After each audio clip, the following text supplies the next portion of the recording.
Bad's garage, and the 7R's back home. I should have done it a long time ago. I should never have left it as long as I did, to be fair. I'm not sure if any those that aren't familiar with the story of the 7R. When I bought the Bandit, the 7R wasn't working too well because I went to Europe and used E10 without realising. I didn't even know E10 existed then. Of course, and, you know, I took a tour around Europe and Assen on this, and was sticking E10 in it, unbeknown to me that this bike is 100% non-compatible with E10, and it did fuck it up. You know, by the time I'd got it home, I started having problems starting it, and then it sat over the winter, and then I got a situation where I was getting fuel coming into the oil. So basically what happened is the E10 destroyed all the rubbers in the carbs, so the fuel was just going straight past the valves into the airbox, straight into the engine, filling the engine up with fuel. Nat knows something about that. So basically what I did is I changed the pilot jets, because that's what I originally thought the problem was, because it was struggling to start, although it was starting. So I changed the pilot jets, and I discovered the oil, the fuel in the oil. So I then changed the valves. Then realised it was the valve seats that were leaking, so then I changed those. But my mistake was I should have bought a complete carb kit and replaced the whole lot. But anyway, I managed to stop the fuel going into the oil, managed to get it running, and it was fine. It was all dandy.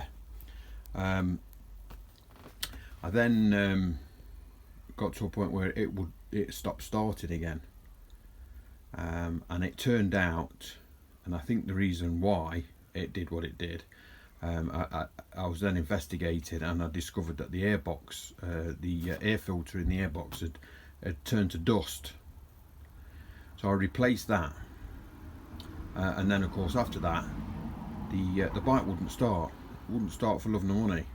So I lost a bit of art with it at the time, and it just got pushed to the side for a little while, and that's when I picked up the Bandit. And because I was doing the Bandit, I spoke to a guy at a local garage and asked him how much he'd be able to get this running, because the plan was to get it running again and sell it. He gave me a good price, so I said, well, yeah, I'll take that deal. And because I'm doing the Bandit, it'll be nice to have it out of the way anyway. So anyway, I got the Bandit. I took that, I pushed it a mile away to this garage, and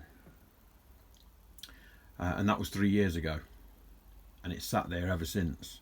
And every time I go down, there's excuse after excuse as to why it's not started. You know, they've had problems at the garage. They've lost employees. There's this, there's that, and I've got to the point now where I thought, you know, it's always going to come up with an excuse. You know, there's promises of people maybe buying it as it was, which I was happy to sell it as it was. You know, I had the price in mind. I wasn't going to shift from that price, and it weren't daft. You know, I wanted 1,200 quid for it as it's at, with the parts to fix it. But I've had enough now, so I've basically gone back and I've just pulled it back.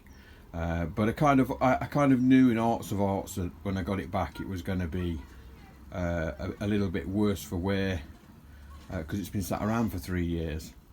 But it's probably a little bit worse than I expected. I mean, to start with, it's absolutely covered in shit. Absolutely covered in shit. Hang on 1 second. Yeah, sorry about that. Kids invading my driveway. So like I said, you know, it's literally covered in shit. And then I've discovered that all over the tank there was these little blemishes, which I thought were rust spots, but it turns out that it's spits of underseal where they've had it in the garage next to somewhere where they've been undersealing the car and got it all over the tank. And there's, you know, you can't really see that at the minute because we're getting it home, but there was mould all over the seat, and oh, it's just tragic, really tragic. But anyway, I'm not gonna I'm not going to keep bleating about it. You know, I've got the bike back now. I think I know what the issue is. I personally think the issue is one of the problems is I didn't do the carbs in one hit. I was doing them in bits. The other issue is I was starting that bike with a knackered air filter in it, which I didn't realise had disintegrated from being soaked in fuel. So I personally think that the carbs are probably full of debris from the air filter. But we'll get into all that. You know, I've still got the XJ to finish. I've got the wheel tape, which we're going to do on that. At the minute, I'm just going to rearrange my garage, get that tucked up into that corner out the way until the XJ is done, and then I'll get the XJ on the ABBA stand, and then not the XJ, sorry, the ZR. Then we'll get that started on, see if we can get it running first. Once we get it running, which I'm pretty sure I will, I can start cleaning it back up and piecing it back together, because I've literally had that hanging up there for the last 3 years waiting to go back on here. But you know, I can't see any damage on it anywhere, but you can clearly see that it's been sat around.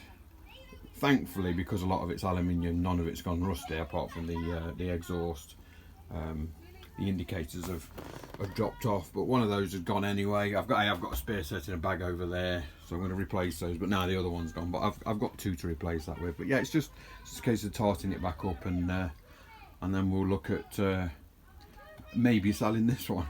I just got a feeling that once I've got it on the road again, I'm not going to want to sell it, but we'll come to that bridge when we get to it. But anyway, there you go, the Ninja back in the garage. Let's see if we can fix it. Don't forget to like and subscribe. See you next time. Cheers.